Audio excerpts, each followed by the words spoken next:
bavuma gavumenti ne balowooza nti bwe banagyewa Museveni bamale badde temubakkiriza kudda naye naffe NRM mwe bakasojjosojjo mbu simanyi tugenda kudda ewa Bobby omwe mugende andi muwaveeri mujja kusigala mu masaŋŋanzira kubanga kuzanyisa abantu kufuula abantu nti tebategeera okitegeera abantu mubawe ku respect gwebeera gy'obadde bwe kiba kikuliriddeyo kikulye bw'oba osazeewo okukyuka kyuka netuzanyisa bantu ali mu kuzanyisa abantu Ronald Mayinja muganda wange Mayinja advice yange eri very simple yagezaako akinyonnyola kale esanga ayina reason ye naye nga mu ngeri ennungi n'alowoozeza nti omusajja yenna watuka okufiira asana n'aba n'ekitiibwa ekitiibwa kiva weyimiridde omusajja abeera ku gurawundi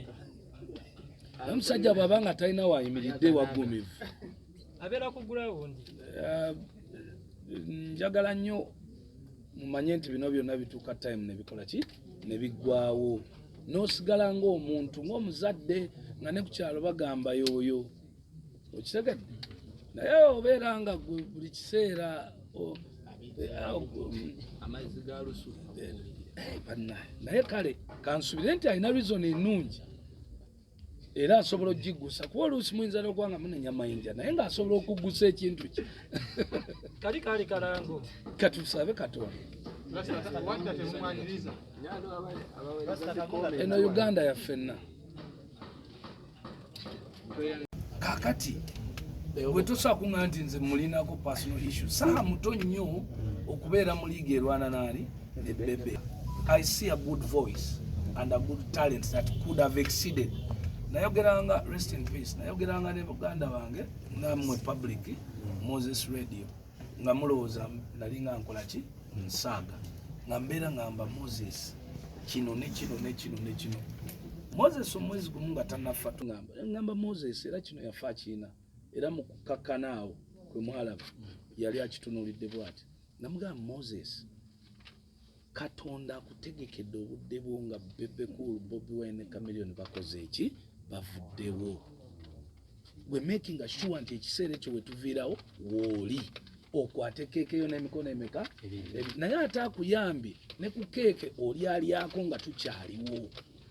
Kati weggyeko pressure Tereza kaloboozi yambala bulungi image gwe kuba music ffe tunaatera kati era akaseera bw'ogenda okalaba Bobby aka music akazze ebbali ogenda okalaba tukatwala naffe naye naffe tugenda kutuuka bbanga siri awala tukakole ki ani yali badde ayingira radio naye raba muganda waffe n'atufaako so n'olwekyo kifo ky'okulinda King Saha okuba nti nze ndowooza waliwo ne gye mwali badde mumutwala by now because mugenda kukiraba gye bujjaawo nti it was very necessary okay and you all know so gwomanyi mbamanyi mwagala nnyo committee rasta so bwe mbanga mbuulirira ebintu bino mbibuulire out of experience. We have lost so many friends of ours, we have lost musicians to a lot of ate ebiragala ebyo byolaba bw'oba omuntu abikozesa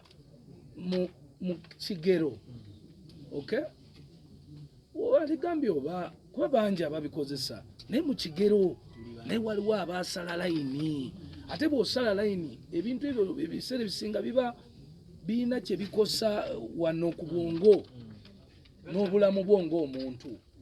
So I don't advocate, and all my years in life and my music career in this country I have always been against drug abuse.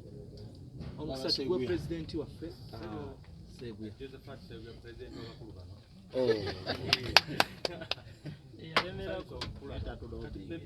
Sebo.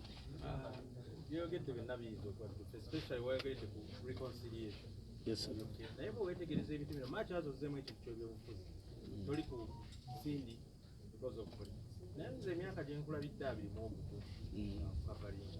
Clever. Nga Bobby tanaba kwendosinga King Saha nasooka kwendosinga ani Morris Kiria. So kikulaga nti nze nali sirowooza na kulowooza nti Bobby akyalina interest mu ebyo ebintu bya music. So bwe namala kati ekyo ekibuuzo olina kimubuuza kubanga bwe namala okwenda osingo wange naye n'agenda alonda owuwe, so not vice versa.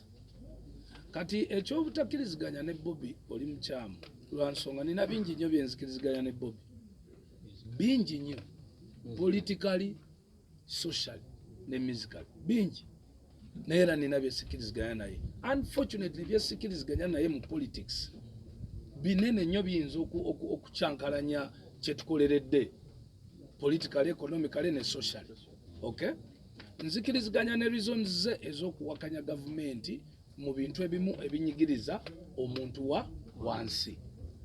Kyesikkiriziganya naye ye interpretation yabyo eri omuntu oyo wa wansi atategeera. Interpretation ye ereetera omuntu oyo okunyiiga ennyo n'okwekyawa. Ate nga ye kyakola ekyo tekigenda kujjayo muntu oyo mu mbeera eyo. Oba okitegeera? Naye kaakati bw'oba olina ideas ennungi z'olaba eziyinza okuyamba omuntu wa wansi, zijjeyo mu buliri bwo ozireete ku mmeeza ey'oli omukulembeze ali in charge, zimuteerewo omugambe nedda eno mu ghetto ekyali tuyambye kye kino. So si kuleeta ate wa ghetto y'ekyayi n'omuteeka mu maaso g'emmundu, awo tetukkiriziganya. Ekimbeeza mu NRM kusobola kuteekawo birowoozo byange ku mmeeza. Era nkiwa nti gavumenti bw'ekyuka teweewuuzinya nange nnyinza okukyuka kubanga mba nnina okuteeka ebirowoozo ku ki? Ku mmeeza. So bw'oba olina ebirowoozo ebirungi omukulembeze omulungi tobiteeka eno gwe n'ogamba oke kati kantereka akasuwa kange babonebone bwe naatuuka nja kubikola. No.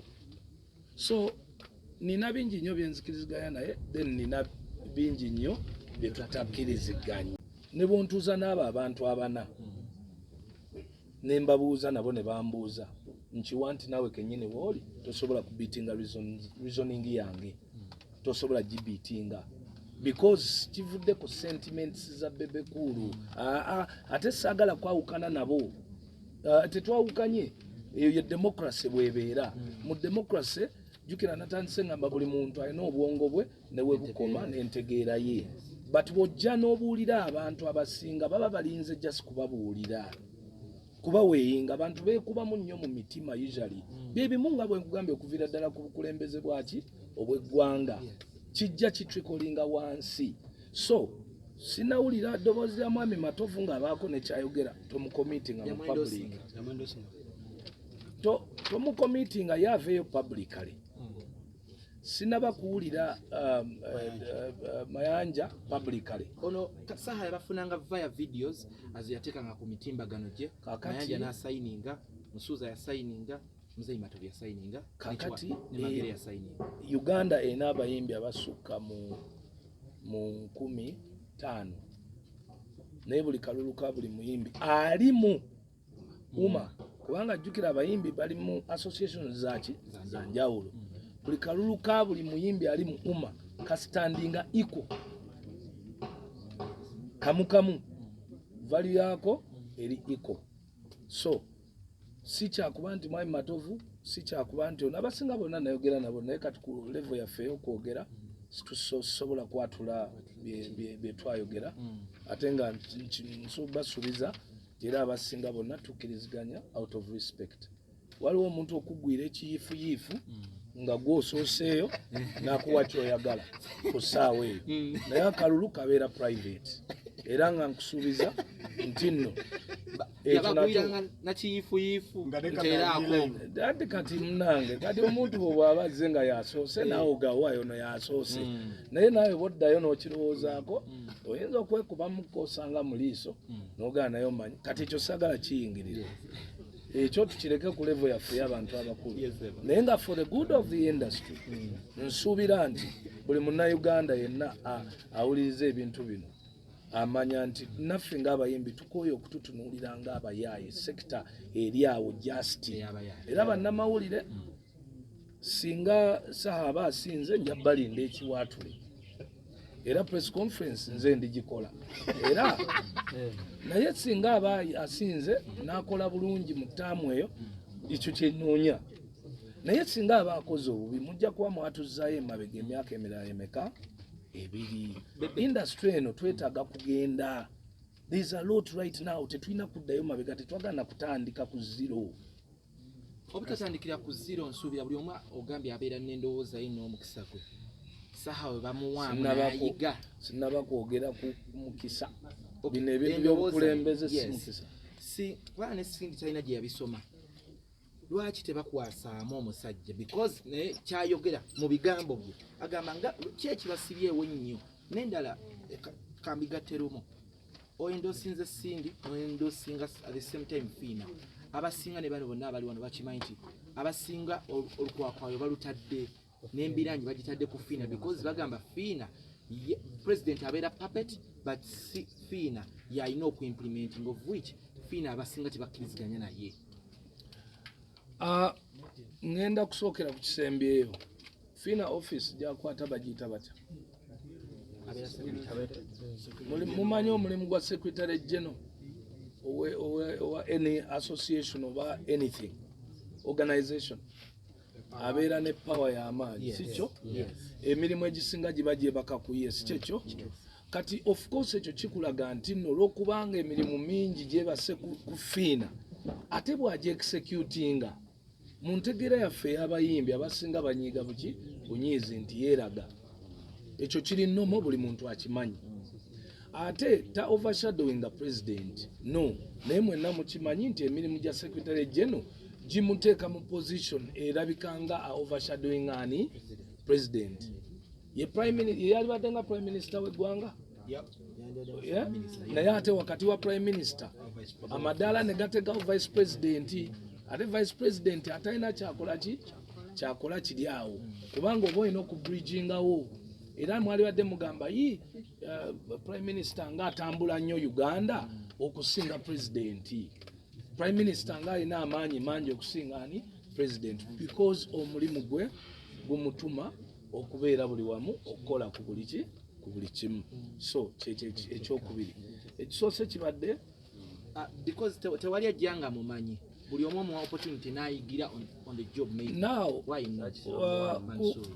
Ekyo nkikkiriza naye kisinziire ku mbeera gye tulimu. Tunaabanga tuyigiriza buyigiriza omuntu azze okuyiga abana abasuula n'ettawulo.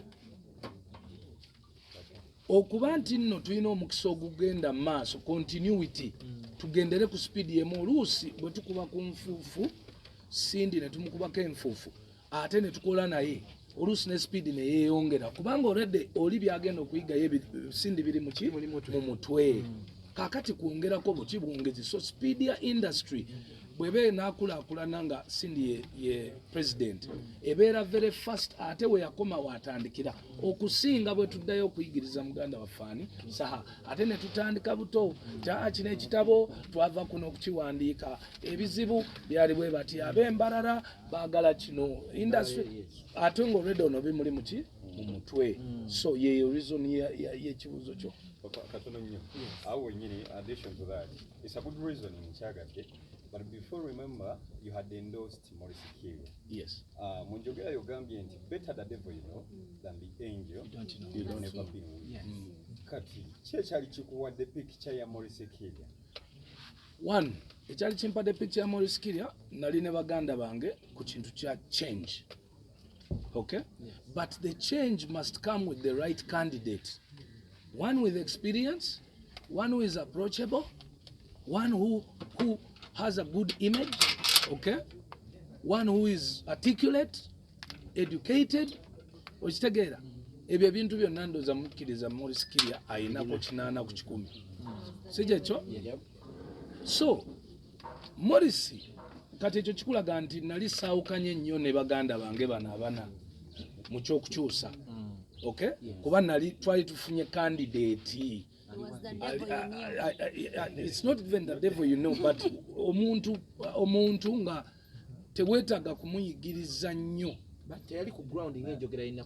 Maurice abadde ku ground bukyanga tutandika buchanga tutandika okuyimba industry eno just because asiiba ku nnyonyi does not mean tali ku ground. Ate n'okusiiba ku nnyonyi ayiga nnyo bingi gy'aba akoze eki gy'aba alaze kubanga tafumbirwayo nno abeera mu music n'agenda Nigeria n'agenda America n'agenda Canada n'agenda Spain aba apiikinga. That's how Bebe Cool, Chameleon, Bobby Wine we picked information ne tugamba okubeera ewaka kye kisinga. Okay, so ekyo kyogamba nti Moriskiri ali tabeera Uganda, oyo mwana abeera Uganda naye abeera musirifu ne bwabeera mu nsi tosobola kumanya. Okitegedde? So ansa yondoozo gifunye bulungi nti nno oli yalibadde change nungi ne sacrificinga learning. Okay, naye ku baana ababiri oli bw'avaawo n'obweyinga bano ababiri, you have to write the advantages and disadvantages ku buli omu buli side ye. Kati bw'oweyinga disadvantages za saha nyingi nnyo okusinga ezaani eza Sindi, minzaani eyo bwetyo gye nayimbako eba tebalansinga. Ate bino tetubikola mu bukyayo bambu mbuki, no, tulina okutandika okulowooza as mature people, tulina okutandika okweyisa industry eno batulabe naffe nti tuli bantu ababeesinga ku birowoozo so si ku sentiments okukola decisions. Nga tugenda kumaliza Wuma ebadde n'ekifaananyi ekisiigibwa nga nti eringa y'abawagizi b'NRM. Leero Moses Saliwa ovaayo n'endosinga still ekintu kyekimu tebagambye nti nno Wuma ya NRM mujongedde gistampingamu bigendererwa bya NRM webityo. Nze ndowooza ataali mu tubonga naawe yayinza okwogera ekigambo ekyo. Ataaliwo atamanyi luyimba lwa tubonga naawe yayinza okwogera ekigambo ekyo. King Saha NRM King Saha si watubonga naawe yabagambyeko ntawagira NRM. Saagala agenda mu personal life ye kuba mwenna mumanyi ne ayimiridde mu kitiibwa kyaki ky'NRM. Sindi sanyu si ayimba n'omukulu Bobby Wine enyimba mmeka singa bbiri awo ezakabiri. Si ye best friend wa Bobby wanje naye kakati Sindi sanyu sigo waligambye nti wa opposition oba wa nuupu naye ate Bebe Cool ya supporti nzani Sindi sanyu tasupporti nzo oli ayimba tubonga naawe. So n'olwekyo mbadde mbasaba ebya politics mubijjeewo kuba tebiriiwo. Bobby Wine okusekendinga munne nsuubira nti tekyava ku okusekendinga Saha nsuubira tekyava ku politics. Nsuubira kyali kya buyimbi ne kyali wange waba kyali so ekibagatta wekiri fine. Ekyo tukireke bakyali mu ngeri emuki oba endala tetukweka mazima. Ate ekyokubiri singa Sindi sanyu ye yasookayo ewa Bobby nsuubira nti Bobby yali muwadde ki signature naye Sindi si ye yasookayo. So Ivan nina ekibuuzo kyange bw'onula ku lisiti eyo kuliko abantu basatu omulala ye Lord Bitemu. Is it because tomumanyi oba? Yes, ku lisiti y'abaani kuliko n'owokusatu. Kale kati eyo ansa ndoza naawe ogiyina lwa nsonga nti anti obuwagizi tebuli mu bantu eno bulina kuba mu bayimbi abalonzi ate abalina idea Wuma. Kakati omugayani kati nze ng'omuntu bwe mba simumanyi osanga kati eno gundi